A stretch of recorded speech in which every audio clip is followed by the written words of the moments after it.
지난 한 주간도 하나님께서 우리 기쁨의 동산에 너무너무 잘해 주셨습니다. 무엇보다도 양육 1, 3단계 5주 과정을 마치고 내적 치유 수양회가 정말 큰 은혜 중에 진행됐습니다. 제가 금요일 날 마지막 강의를 하기 위해서 이 자리에 섰는데요, 그 은혜가 느껴져서, 하나님 임재가 느껴져서 자꾸 눈물이 나갖고 강의하기가 굉장히 어려웠습니다. 여러분 뒤에서 기도해 주시고 또 섬기미들이 힘을 다해 섬겨줬고 겸손하게 은혜를 사모하는 심령들이 모였기에 가능하다고 생각합니다. 수고하신 모든 분들에게 감사를 드리고 앞으로도 계속해서 2, 4단계를 위해서 기도해 주십시오. 두 번째로는 우리 임직자 선거를 위해서 계속해서 버전이 업그레이드 되면서 잘 준비되고 있어서 감사합니다. 이번에 이제 1차 투표와 2차 투표를 진행하는데 다른 때와 다른 내용이 있습니다. 그것은 2차 투표 때 그전에는 1.5배수를 후보로 내세웠는데요, 이번은 1배수입니다. 그러니까 30명, 권사님 30명 딱 30등까지만 잘라서 후보에 올리고 한꺼번에 100% 동의할 수 있도록 칸을 마련했습니다. 그러니까 맨 위에 동그라미 하나만 치면 30명 전원을 찬성한다 이렇게 했어요. 왜냐하면 그동안 동그라미 치다가 지쳐서 그만두신 분들이 많아갖고, 그래서 인원이 적게 나왔고 또 고르라고 하다 보니까 너무 많이 골라서 이제 30명 1배수입니다. 그러니까 이번에는 분명히 많이 될 것입니다. 그래서 또 걱정이 되는 게 뭐냐면, 많이 되면 돼도 걱정이고 안 되면 안 돼도 걱정이에요. 왜냐면 많이 되면요, 안 될 때는 니나 내나 다 안 됐으니까 아무 문제가 없는데 쟤도 됐어? 막 이러면서 위험해질 수 있어요. 왜냐하면 30명이면 많이 되는 거잖아요, 한꺼번에. 그러면 다 도토리 키재기식으로 제가 될 정도면 나도 뭐 이러면서 시험에서 옆에서 또 당신이 될 줄 알았는데 뭐 이런 소리 해갖고 문제가 되니까요, 절대 이야기하지 마시고 결과에 대해서 절대 이야기하지 마시고 미리 기도를 좀 많이 해 주십시오. 그리고 1차 투표 때 30등까지가 권사님, 10등까지 안수 집사님이니까 1차 투표가 굉장히 중요합니다. 여러분 나중에 말하지 마시고 투표권을 잘 행사하셔서 꼭 필요한 인물들이 세워지도록 도와주십시오. 그리고 기도 많이 해주십시오. 자, 세 번째로는 10월 29일이 무슨 날인지 아시나요? 열이구, 그래서 여리고가 무너진 날이다. 2006년 10월 29일에 우리 교회가 안산 동산교회로부터 파송받은 날입니다. 그러니까 대단한 날이죠. 그날을 기념해서 하늘소리가 이제 기념 연주회를 하고, 꽃꽂이요, 자세히 보시면 15와 벌스데이가 나와 있어요. 그 15주년을 축하하는 꽃꽂이예요. 다양한 모습으로 축하하며 하나님 은혜를 기억할 수 있어서 정말 감사합니다. 자, 이제 오늘 제목을 같이 확인하도록 하겠습니다. 믿음, 도 아님 아니에요. 아마 이거 보내드린 걸 보고 도 아니면 뭔데 잘못 썼나? 이런 분 있을 거예요. 그죠? 뭐 아니면 도 아니면 뭐잖아요. 근데 그게 아니고 저거는 하나님도 섬긴다가 아니라 하나님만 섬긴다, 그런 거죠. 우리가 보통 하나님을 섬기는 사람이요, 하나님을 버리질 않아요, 웬만해서는. 근데 하나님을 섬기되 우상과 더불어 섬기는 게 문제예요. 그래서 우상도 섬기고 하나님도 섬기는 것, 하나님이 가장 싫어하는 것이고 우리 인생을 불행하게 만드는 것이기 때문에 이제 마지막 믿음 시리즈, 오늘 하나님 도가 아니라 하나님만 섬겨야 되는 것에 대해서 같이 말씀을 나눠보려고 합니다. 지금 현재 우리가 이게 하나님만 섬기는 것이 왜 어려운지를 단적으로 보여주는 한 예가 있어서 영상을 먼저 같이 보려고 그래요. 미국의 대통령 취임식 때 있었던 일을 같이 영상을 통해서 보겠습니다. 우리 최 목사님이 보내준 영상인데 보여주세요. 오늘날 이 시대는 정말 예수 그리스도의 복음이 무너지고 절대 진리가 흔들리는 이런 시대를 맞이하고 있습니다. 여러분, 바이든 대통령 취임할 때 혹시 보신 적이 있으신가요? 미국에는 아직까지 기독교 전통이 있어서 바이든 대통령이 대통령 취임할 때 목사님이 나와서 기도를 합니다. 이번엔 실베스터 비만 목사님이 나와서 기도를 하는데 마지막 기도문 여러분 잘 한번 들어보시기 바랍니다. In the strong name of our collective faith. 다양한 종교의 이름으로 기도합니다. 예수 그리스도의 이름이 사라지고 있는 시대. 미국에는 하원 의원 국회 개원을 할 때 목사님을 모시고 개원 기도를 하게 되어 있습니다. 이번에도 이마누엘 목사님이 참석을 해서 기도를 했을 때였어요. 그 기도문을 보면 참 놀랍습니다. 이 모든 것을 유일하신 신 브라만 혹은 다양한 종교에서 다양한 이름으로 불리는 신의 이름으로 기도합니다. 목사라는 이름을 가진 사람들이었지만 그들 가슴 속에는 예수 그리스도가 유일한 주는 또 아니요 성경적 진리에서 벗어난 사람들, 그리고 마지막 기도문을 아멘 and a woman, 남자 여자의 이름으로. 이것이 지금 미국에서 일어나고 있는 현실입니다.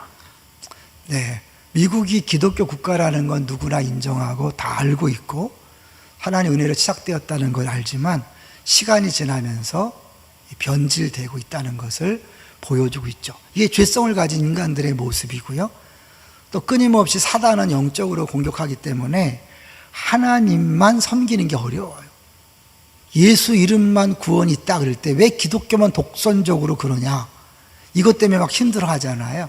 그래서 자연스럽게 타협하게 되고 우상과 함께 기독교를 섬긴다고 말하는 경우가 많이 있죠. 근데 이제 이렇게 드러내놓고 다른 종교와 이렇게 하나로 되는 경우도 있지만 우리 성도들에게 진짜 심각한 문제는 내가 우상을 섬기는지 모르고 섬기고 있다는 거예요. 그런데 하나님은 절대로 속지 않으시고 그것을 정확하게 하시고 그 우상 숭배에 대해서 분명히 경고를 하신다는 거예요. 자, 이제 오늘 본문을 같이 보도록 하겠습니다. 먼저 19절을 같이 읽어보겠습니다. 시작. 여호수아가 백성에게 이르되 너희가 여호와를 능히 섬기지 못할 것은 그는 거룩하신 하나님이시요 질투하는 하나님이시니 너희의 잘못과 죄들을 사하지 아니하실 것임이라. 예, 오늘 우리가 읽지 않았던 내용을 보면 이제 여호수아가 그동안 하나님 행하신 일을 쭉 얘기한 다음에 그러므로 나와 네 집은 여호와만 섬기겠다 선포하고 나서 너희들은 어떡할래? 그랬더니 당연히 우리들도 하나님만 섬기죠. 2번 얘기했어요. 그런데 그 반응을 보고 여호수아가 얘기하는 거야. 니네는 잘 못 섬길 것 같은데 너희는 능히 섬기지 못할 것 같다. 왜냐하면 그 본문에 왜냐하면 있어. 왜냐하면 그는 거룩하신 하나님이시기 때문이고 왜냐하면 그분은 질투하시는 하나님이기 때문이다. 이 질투란 개념은 사랑과 관계된 거잖아요. 여러분, 누군가를 사랑하면 그 사람을 잘 알죠. 주목하죠. 다른 무언가가 끼거나 다른 남자가 끼거나 여자가 끼는 것을 금방 알아차리죠.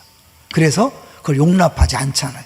하나님이 우리를 너무나 사랑하시고 우리를 핏값으로 사셨기 때문에 하나님과 우리 사이에 다른 무엇이 끼는 것을 절대로 용납하지 못합니다. 이 질투하는 하나님이 가장 극적으로 보여준 게 예수님이 이 땅에 오셔서 성전을 뒤집어 엎은 거 기억나세요? 성전을 뒤집어 엎은 이유는 뭐예요? 성전이 도둑의 소굴이 되었다. 성전 기능을 하지 않고 이 도둑놈들이 자기 이익들을 채우는 통로가 되었다. 그걸 뒤집어 엎는 모습 보면서 제자들이 이렇게 고백했어요. 시편을 인용해서 여호와의 전에 대한 열심이 그를 삼킨다. 그러니까 하나님의 전에 대한 사모함, 열심, 그게 질투라는 단어와 같거든요. 그 사랑이 잘못되는 걸 두고 볼 수 없다는 거예요. 여러분이 하나님을 섬긴다고 하면서 자기도 모르게 우상을 섬길 때 하나님은 그것을 용납하지 못한다는 거예요. 그래서 이 여호수아는 계속해서 다시 묻고 다시 묻는 거예요. 니네 진짜 하나님만 섬길래? 이래도 하나님 섬길래? 자꾸 묻는 거예요. 자, 20절을 볼까요? 20절 시작. 만일 너희가 여호와를 버리고 이방 신들을 섬기면 너희에게 복을 내리신 후에라도 돌이켜 너희에게 재앙을 내리시고 너희를 멸하시리라 하니. 예, 너희가 지금 이렇게 선포하고 약속하잖아. 그러면 이제 약속했기 때문에 나중에라도 하나님이 줬던 다 뺏어갈 수 있고 니네 멸망당할 수 있어. 실제로 이스라엘 백성이 바벨론 포로로 끌려가는 비참한 상황을 맞이했던 거 아시죠? 자, 그래서요, 우리 먼저 이런 경고의 말씀에도 불구하고 그 본보기로 잘못된 길로 갔던 우리 솔로몬 왕을 한번 먼저 보려고 그래요. 솔로몬 왕은요, 사실 처음부터 우상을 섬기려고 했던 게 아니라 자기 딴에는 왕으로서 나라를 잘 다스리고 싶었어요. 하나님 준 지혜로 전쟁 없는 나라를 만들고 싶었어요. 어떻게 했을까요? 모든 나라와 혼인을 관계를 맺는 거예요.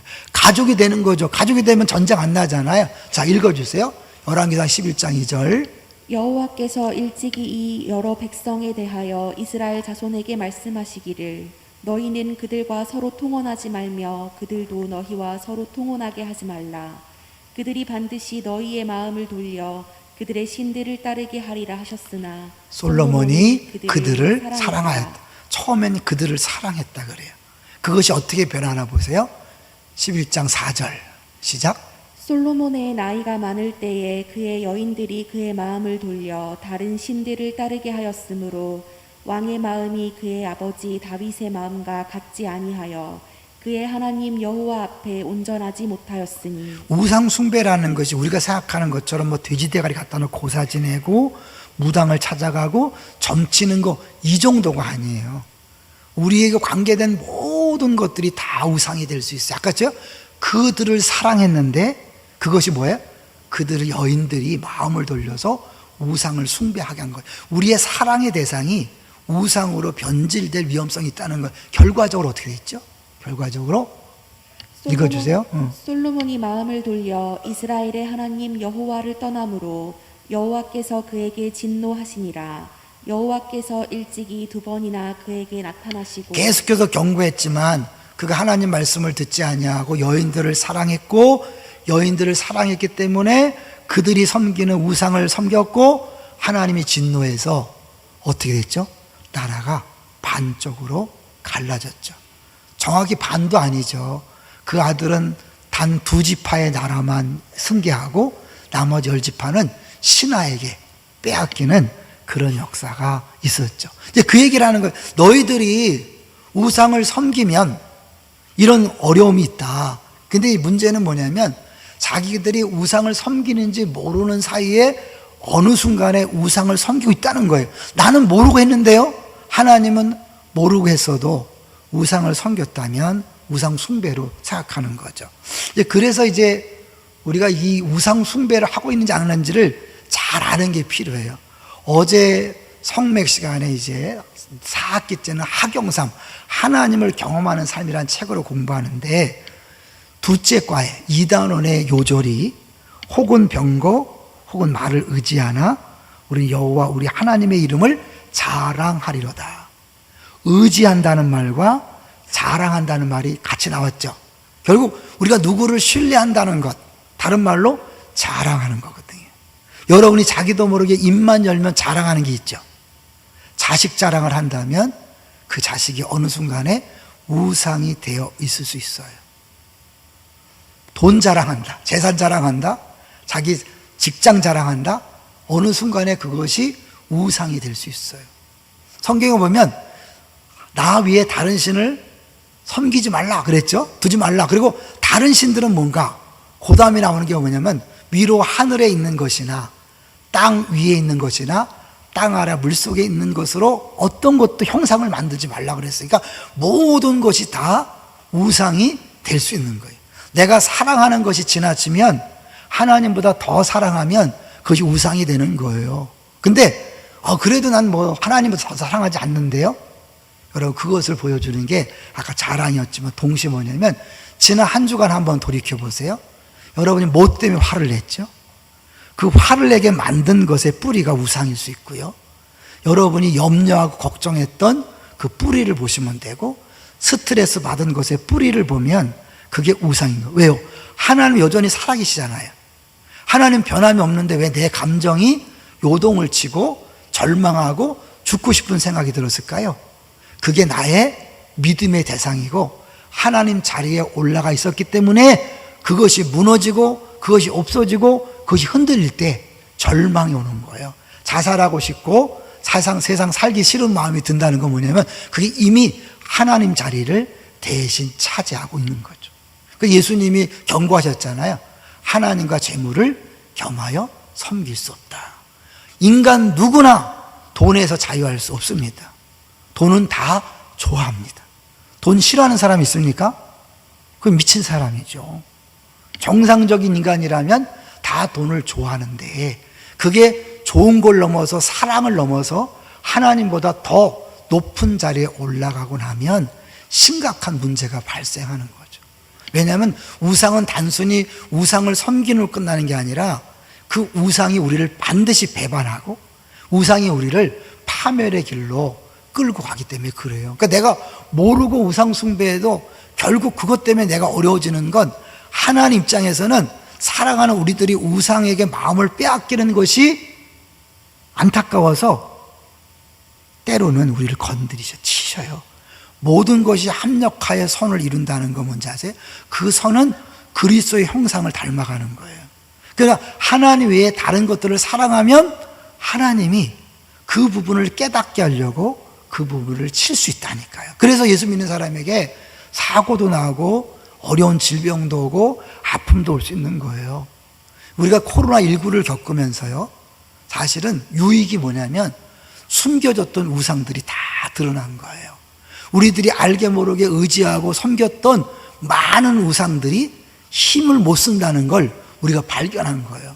경제 대공황이 왔을 때 사람들이 돈을 숭배하다가 이 돈이 전부가 아님을 깨닫고 많이 바뀌었어요. 9.11 테러가 터지면서 미국 사람들이 미국의 교회가 막 몰려들었거든요. 자기들이 믿던 것이 진짜가 아님을 알게 된 거예요. 코로나19 2년을 겪으면서요, 우리가 그동안 붙잡았던 것, 의지했던 것, 사랑했던 것이 우리를 지켜주지 못한다는 것을 알면서 우리 그것들을 포기할 수 있게 된 거죠. 그러니까 코로나19는 하나님께 놀랍게 일하시는 특별한 통로가 될 수 있다고 보는 거죠.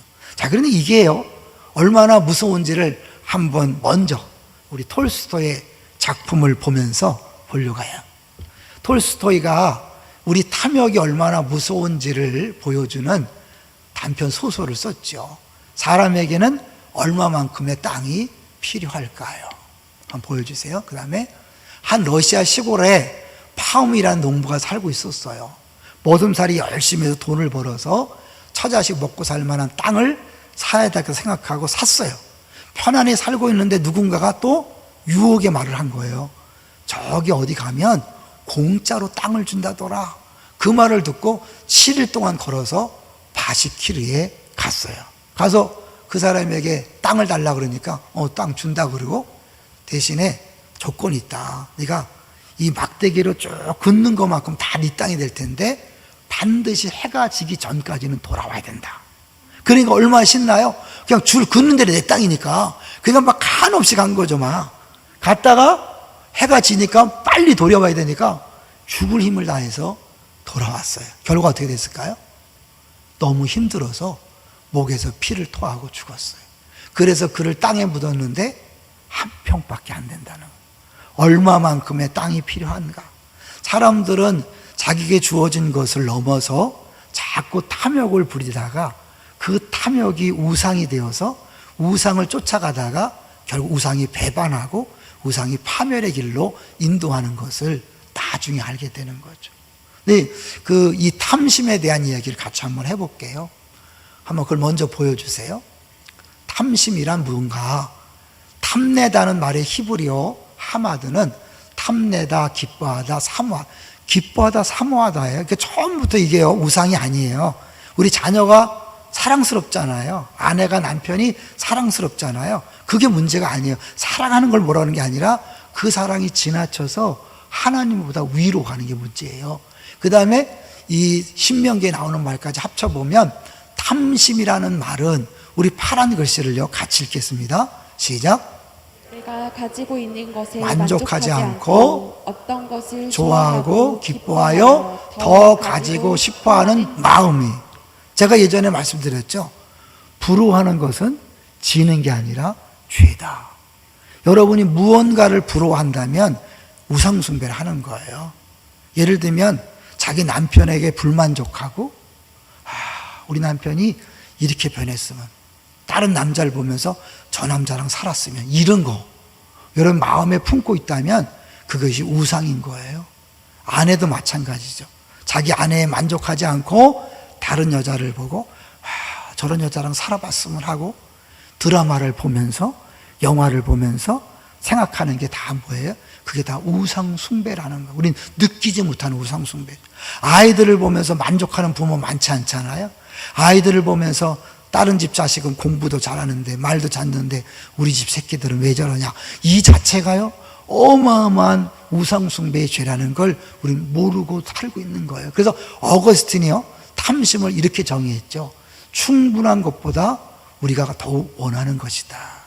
우리는 우연이 없다고 믿어요. 믿습니까? 하나님이 모든 걸 줬다고 믿습니다. 그죠? 근데 그 하나님 우리를 사랑하시기 때문에 가장 좋은 걸 줬다고 믿는 게 신앙이에요. 그렇죠? 그러면 내게 준 것을 만족하는 게 믿음인데, 우린 믿음 생활하면서 한순간도 만족을 느끼지 못하고 끊임없이 달라 요구하는 거죠. 여행자는 요구하고 순례자는 감사한. 오늘 본문은요 모든 것을 다 주신 하나님이 이제 내가 다 줬으니까 너희들이 이제 마땅히 나를 섬겨라. 근데 하나님 도 섬기는 게 아니라 나만 섬겨. 왜? 다 줬으니까. 그걸 보여주는 게 뭐냐면 세겜 땅 상수리 나무라는 표현이에요. 한번 보겠습니다. 자, 이제 23절을 먼저 보고요. 23절 읽어보겠습니다. 시작. 여호수아가 이르되 그러면 이제 너희 중에 있는 이방 신들을 치워버리고 너희의 마음을 이스라엘의 하나님 여호와께 향하라니. 그러니까 하나님께 향하기 위해서 모든 것들을 다 치워봐야 된다는 거죠. 그리고 25절 보세요. 그날에 시작.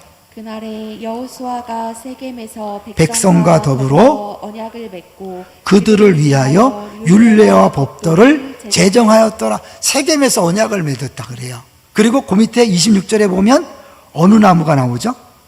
여호와 성소 곁에 있는 상수리 나무 아래. 세겜에 있는 상수리 나무 어디서 많이 봤을까요? 아브라함. 한번 보겠습니다. 아브라함에게 하나님이 처음 나타나서 이 땅을 주겠다고 약속한 곳이에요. 한번 읽어주세요. 아브라함이 그 땅을 지나 세겜 땅 모래 상수리 나무에 나무에 이르니 그때에 가나안 사람이 그 땅에 거주하였더라. 여호와께서 아브라함에게 나타나 이르시되 내가 이 땅을 내 자손에게 주리라 하신지라. 자기에게 나타나신 여호와께 그가 그래서 제단을 쌓고. 가나안 땅에 부르신 하나님이 세겜 상수리 나무에서 이 땅을 주겠다 약속했어요. 지금 어떤 상황이죠? 다 주고 정복 끝나고 분배 끝나고 이제 뭐예요? 여호수아가 죽을 때가 되어서 하나님이 그 약속을 다 지키고 언약을 다 지키고 지금 우리가 여기 있다. 이제 하나님이 언약을 다 지켰으니 우리 뭐예요? 언약의 상대자로서 마땅히 우리도 어떻게 그 언약을 지켜야 된다는 거죠. 그러니까 하나님이 다 주셨다는 게 전제예요. 다 줬기 때문에 부족한 게 없으니 너는 뭐야? 나만 섬기라고 말하는데 우리 끊임없이 더 달라고 하는 거죠. 그러니까 늘 불만이죠. 근데 그것을 사람한테 요구하다 보니까 사람이 채워주지 못하잖아요. 그냥 늘 싸우는 거예요. 아내에게 막 내 요구를 들어달라고 하고 남편에게 요구를 들어달라고 하고 부모한테 내 요구를 들어달라고 해요.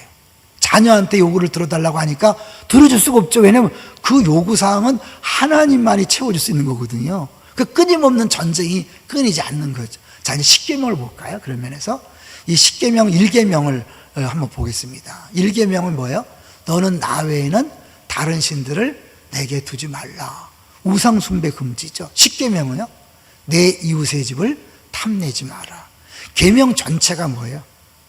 다른 신들을 섬기지 않는 건데 결론적으로 그것은 이웃의 것을 탐내지 않고 내게 주신 것으로 만족하는 것이 하나님을 섬기는 거라는 거죠. 그래서 골로새 3장 5절에서 아주 정리가 잘 돼 있잖아요. 같이 읽어볼까요? 다 같이 시작. 그러므로 땅에 있는 지체를 죽이라. 곧 음란과 부정과 사욕과 악한 정욕과 탐심이니 탐심은 우상 숭배니라.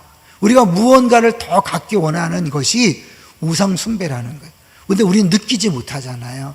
이건 당연한 요구고 이거는 뭐 자연스러운 거니까 죄라고 생각하지 않아요. 하나님 질투하신다니까요. 거룩하시다니까요. 우리의 조금이란 잘못도 허용하지 않는 거죠. 근데 인간은요, 끊임없이 우상 숭배를 할 수밖에 없는 게 뭐냐면 우리 마음을 우상 공장이라고 그렇게 표현하거든요. 그러니까 우린 조금만 잘못하면 누구나, 저를 포함해서 누구나 다 우상을 자꾸 만들어내는 거예요. 이걸 보여주는 대표적인 이제 그림을 하나 보여줄 텐데요. 바울 사도가 복음을 전하러 갔을 때 아덴에 너무 많은 신들이 있었다 그러죠. 그죠? 그래서 알지 못하는 신까지 있었다 그러잖아요. 그리스 로마 하면 그게 뭐예요? 신화. 그리스 로마 신화. 그럼 온통 다 신이잖아요. 그래서 그 당시 사람들은 자기가 인간 신을 선택하는 그게 이제 일반적인 사고방식이었거든요. 근데 바울이 그들에게 복음을 전한 거예요. 예수를 믿으면 구원을 받고 영생을 얻습니다. 그 입장에서 그래? 근데 예수님 믿어줄게. 그런데 바울이 아닙니다. 여러분이 갖고 있는 모든 우상들을 다 치워버리고 예수를 믿어야 합니다. 예수 이름 외에는 구원받을 길이 없습니다. 그러니까 말도 안 돼 그런 거죠. 왜냐하면 그 당시에는 이렇게 쇼핑 카트를 이렇게 몰고 가면서 양쪽에 다 이렇게 신들이 있는데 그걸 내가 선택하는 거예요. 재물신, 나 재물 원해. 자녀신, 내가 자녀 원해. 건강신, 내가 선택하는 거예요. 기독교는 뭐죠? 내가 선택하는 게 아니라 하나님 우리를 창조했고 우리를 선택한 거예요. 이거 완전히 다르죠. 그러니까 여기 바울이 복음을 전했을 때 사람들이 말도 안 돼. 그런 게 어디 있어? 그게 엄밀히 말하면 견고한 진이에요. 예수를 받아들일 수 없도록 만드는 우리 인간의 사고방식. 그거를 깨트릴 수 있는 게 누구밖에 없어요? 성령밖에 없는 거예요. 그러니까 견고한 진을 파는 능력은 성령인 거죠. 근데 이게 단순히 우리 예수 믿을 때만 적용이 되는 게 아니라 끊임없이 구원을 완성하기 위해서 예수 그리스도의 형상을 닮아가기 위해서 이 전쟁이 계속되는 거예요. 그러니까 그 그림을 한번 보여주세요. 이제 그리스도의 형상을 우리가 닮아가는 걸, 그거를 갈라디아에서는 뭐냐면 해산하는 수고를 한다 그래요. 저 갈라디 4장 19절 같이 한번 읽어볼까요? 밑에 시작. 나의 자녀들아 너희 속에 그리스도의 형상을 이루기까지 다시 너희를 위하여 해산하는 수고를 하노니. 해산하는 수고가 얼마나 힘든지 아시죠? 남자들은 잘 몰라도 짐작하잖아요. 그러니까 우리는 보통 3번 태어난다 그래요. 엄마 뱃속에서 정말 엄마의 해산한 수고로 태어나고, 두 번째는 성령을 통해 거듭나서 두 번째 태어나는 거죠. 세 번째는 두렵고 떨림으로 너희 구원을 이루라. 예수 그리스도의 형상을 닮아가기 위해서 해산하는 수고를 누군가 하는 거예요. 이번에도 양육할 때 보세요. 그 우리 후원자, 피원자 그들뿐 아니라 섬김이들이 1박 2일을 포기하고 섬겨주잖아요. 그런 의미에서 제가 전에도 잠깐 말씀드렸지만 저는 많은 교회에 빚을 지고 있다고 생각해요. 우리 교회 다른 교회에서 신앙생활을 하시다가 여러 가지 모양 때문에 오신 분들, 사실 그 처음 신앙생활을 할 때 얼마나 많이 손이 가요. 얼마나 많은 기도가 필요해요. 수많은 목회자들이, 수많은 성도들이 여러분을 어느 정도까지 성장시켜 놓고 하나님이 우리 교회를 보내셨기 때문에 저는 사실은 모든 교회에 빚지고 있는 목사라고 해도 과언이 아닌 거죠. 사실 제가 전도한 게 아니고 제가 잔육한 게 아니기 때문에 빚을 지고 있는 거죠. 어쨌든 이 하나님 앞에서 해산하는 수고를 위해서 그렇게 고통 중에 우리가 변화되는 건데, 그건 뭐냐, 한마디로 내 안에 있는 견고한지들을 계속 무너뜨리고 우상들을 찾아내서 못 박는 작업을 하는 거예요. 내가 몰랐는데 이게 우상이었네. 코로나19를 겪으면서 내가 막 힘들어하고 우왕장하고 불안해하고 두려워하는 게 뭐냐면 내 안에 그게 하나님으로 딱 자리 잡고 있었던 거예요. 그전에는 모르고 내가 신앙생활 잘하는 줄 알았어요. 근데 여러분이 신앙생활을 하면서 코로나19를 겪으면서 생각지 않은 두려움과 염려와 불안에 떠는 건 뭐예요? 그것이 여러분의 구원자였고 메시아였고 하나님 자리에 있었다는 거예요. 그걸 발견케 하신 하나님이 그걸 못 박으라고 우리에게 말하는 거죠. 마침 국민일보에서요, 어제 신문에 보면 그 종교국장이라는 사람이 제목을 가짜신과 결별하기란 제목으로 칼럼을 썼어요. 우리 모든 가짜신들은 우리를 반드시 배반하고 우리를 어렵게 만든다. 그러므로 빨리 그것을 찾아내서 못 박아야 되는데, 코로나19가 자기를 얘기하면서 자기 같은 무늬만 있는 크리스찬에게 경고하는 것이 아닌가, 깨닫게 한다는 거죠. 하나님은요, 우리의 모든 우상들을 제거하고, 그래서 하나님은 성경 욕심쟁일까요? 아니요. 그럴 때 참 만족과 기쁨이 있기 때문에 그런 거죠. 그래서 이제 그 언약을 지키겠다고 한 이스라엘 백성들에게 너희들의 증인은 너희 자신이야. 니네 입으로 말했으니까 너희 자신이야. 그리고 하나님의 증인으로 돌을 채택해요. 돌. 볼까요? 우리 27절 보세요. 27절. 모든 백성에게 이르되 보라, 이 돌이 우리에게 증거가 되리니 이는 여호와께서 우리에게 하신 모든 말씀을 이 돌이 들었음이니라. 그런즉 너희가 하나님을 부인하지 못하도록 이 돌이 증거가 되리라. 사람들이 세운 게 아니라 여호수아가 하나님 입장에서 돌을 딱 세우면서 이게 하나님이 너희들과 언약한 증거다. 무지개 언약은 언제 나왔죠? 노아 홍수가 끝나고 나서 노아에게 다시는 홍수로 심판하지 않겠다고 약속하면서 무지개를 줬어요. 아브라함과 언약하면서 뭘 줬죠? 할례를 줬어요. 이제 이 여호수아가 모세의 언약을 다시 갱신하는 거예요. 사실은요, 모세 때 해놨던 언약을 다시 한번 갱신하면서 뭘 증거로 놓는다고요? 돌을 증거로 삼은 거예요. 자, 그런데 구약 성경은 반드시 어디까지 가야 되죠? 신약과 연결을 해야 된다고 그랬죠. 그러면 이 구약에서 말하는 돌, 하나님 언약을 지킨다는 이 증거인 돌이 신약에서는 어디와 연결이 될까요? 예수 그리스도의 십자가죠. 이 돌은 뭐예요? 하나님이 말씀하신 건 반드시 지킨다는 증인의 역할을 하는 거죠. 십자가는 뭐죠? 언약을 어겼을 때 반드시 저주를 받을 것이다 하는 언약적 저주가 실제로 이루어진 게 십자가예요. 그 불순종한 저주는 반드시 우리가 당해야 되는데 예수 그리스도가 죄 없으시면서 대신 당하신 거잖아요. 십자가를 볼 때마다 하나님은 죄악을 저렇게 싫어하시는구나, 반드시 심판하시는구나 라는 것들을 우리가 되새기셔야 돼요. 근데 거기서 끝나면 안 되죠. 십자가는 또 뭐의 증거죠? 우리가 원수 되었을 때, 아직 죄인 되었을 때 우리를 위해 죽으심으로 하나님의 사랑에 대한 확증이다. 하나님이 우리 죄에 대한 심판도 하지만 뭐예요? 내가 너를 끝까지 지켜줄 거야, 내가 너를 보호할 거야, 내가 너와 함께 할 거야. 언약의 그 약속의 내용을 지키기 위해서 우리들이 깨트리니까, 죽일 수 없으니까 어떻게 예수님으로 대신 죽게 하고 새 언약을 맺으신 거잖아요. 그러니까 우리 십자가를 볼 때마다 어떻게 해요? 다시 용기를 낼 수 있는 거죠. 여러분 중에 이제 때때로 고난이 왔을 때 낙심이 되잖아요. 하나님이 정말 날 사랑하나? 의심이 갈 때 십자가를 보는 거예요. 하나님이 약속하신 도를 보는 거죠. 그 다음에 인생의 짐이 너무나 무거워서 감당할 수 없을 때 또 십자가를 보는 거예요. 우리가 끊임없이 사단은 이 하나님 사랑을 의심하도록 만들잖아요. 그러니까 바울이 뭐라고 그랬어요? 그 어떤 것도 하나님 사랑에서 끊을 수 없다.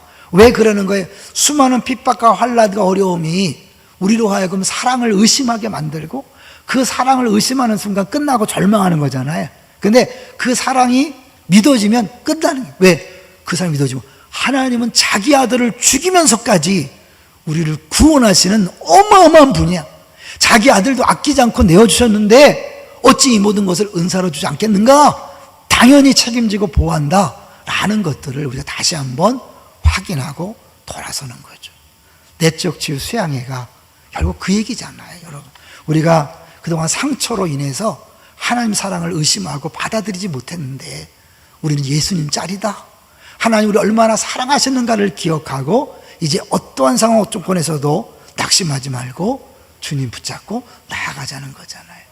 이제 그런 의미에서 이제 우리가 이 우상 숭배에서 벗어나는 세 가지 길을 간단히 한번 정리해 보려고 그래요.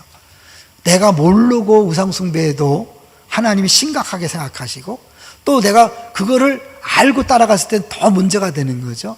예를 들면 이제 우리가 돈을 우상을 섬기잖아요. 돈 앞에서는 막 부모도 없는 거죠.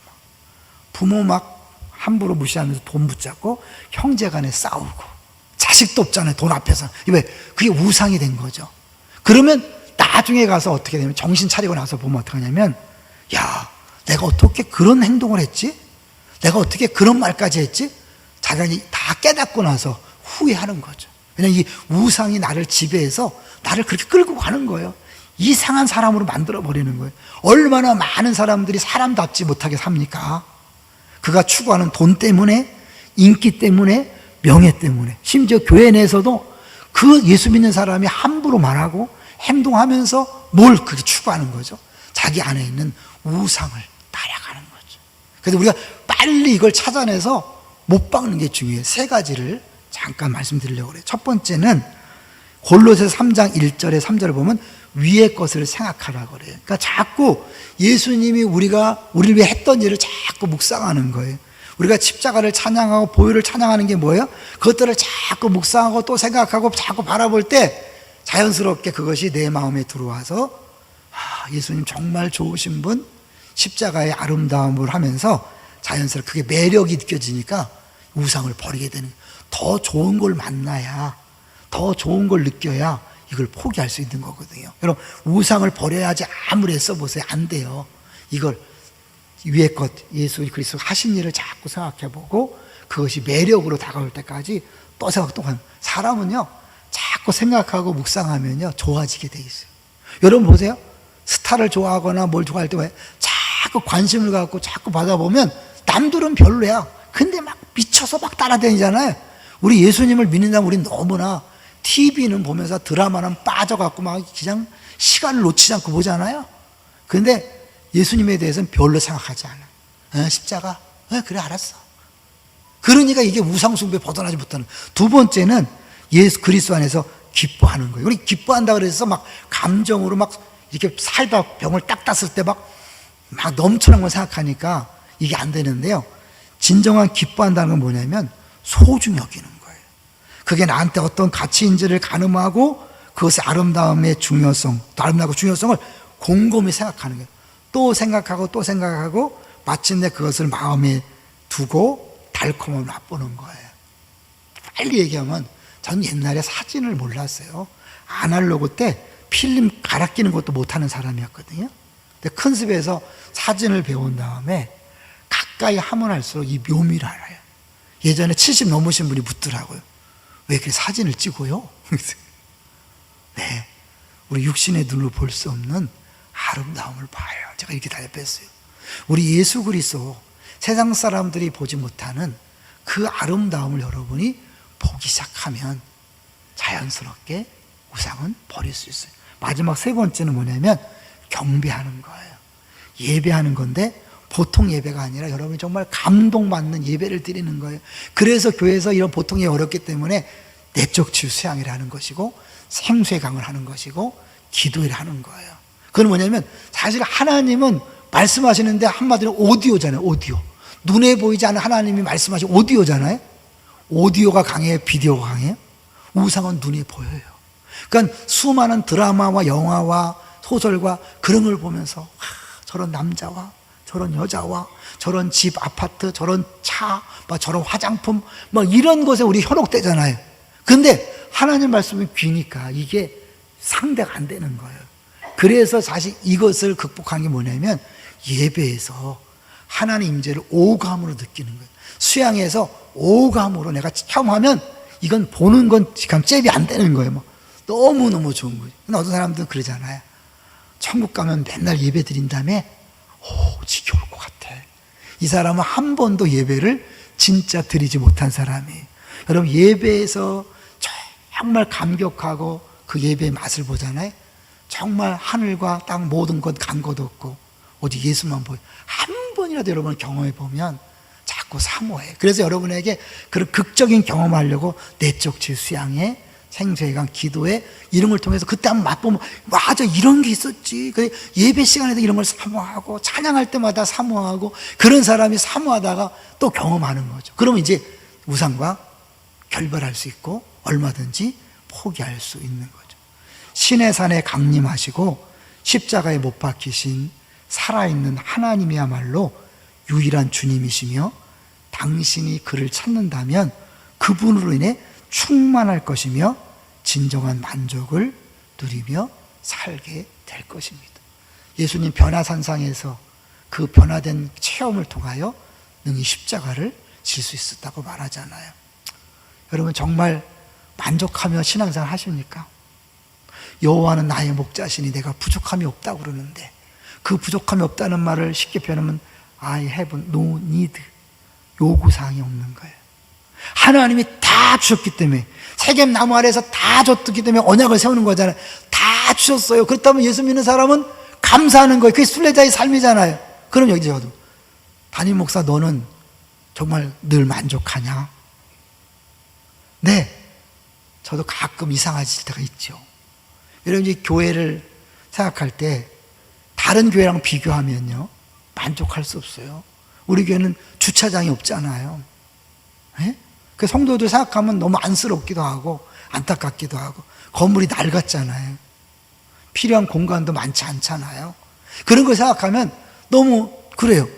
그런데 10월 29일 여리고만 생각하면 이 교회가 보통 교회냐? 가장 이상하고 놀라운 방법으로 분리개척한 교회. 어떤 목사님이 축사하면서 자다가 일어나서 웃을 만한 그런 엄청난 일이다. 그걸 생각하면요 너무 감사한 교회의 상황 조건이 아니라 성도 한 사람 한 사람이 너무 귀하고 이런 행복한 목회를 할 수 있다는 것이 너무 기쁘고 좋은 거예요. 근데 끊임없이 우상 자꾸 마귀가 할 수 있죠. 다시 정신 차리셔야 돼. 저는 그래서 이 건물을 들어설 때마다 여리고를 생각하는 거예요. 하나님의 은혜, 사랑, 그리고 다시 정신을 차리는 여러분에게 주어진 어마어마한 은혜가 있었잖아요. 그걸 자꾸 잊어버리고 자꾸 남편, 아내, 다른 사람과 비교하지 마세요. 자녀 비교하지 마세요. 직장, 사업장, 여러분의 은사, 이게 우리 나중에 직분자 선거하고 결과에 연연하지 마세요. 정말 하나님이 하신다고 믿습니까? 그러면 모든 결과도 주님이 하셨다고 믿고 누가 됐는데 나는 왜 안 됐지? 막 이러지 마시고 옆에서 그런 소리 또 그냥 속 긁어놓지 마시고 다 모두가 주님이 하셨다고 생각하고 감사하고 만족하는 우리 공동체 되시기를 주의 이름으로 축원합니다. 언제 가능하다고요? 우상을 제거하고 하나님만 섬길 때 가능합니다. 할렐루야.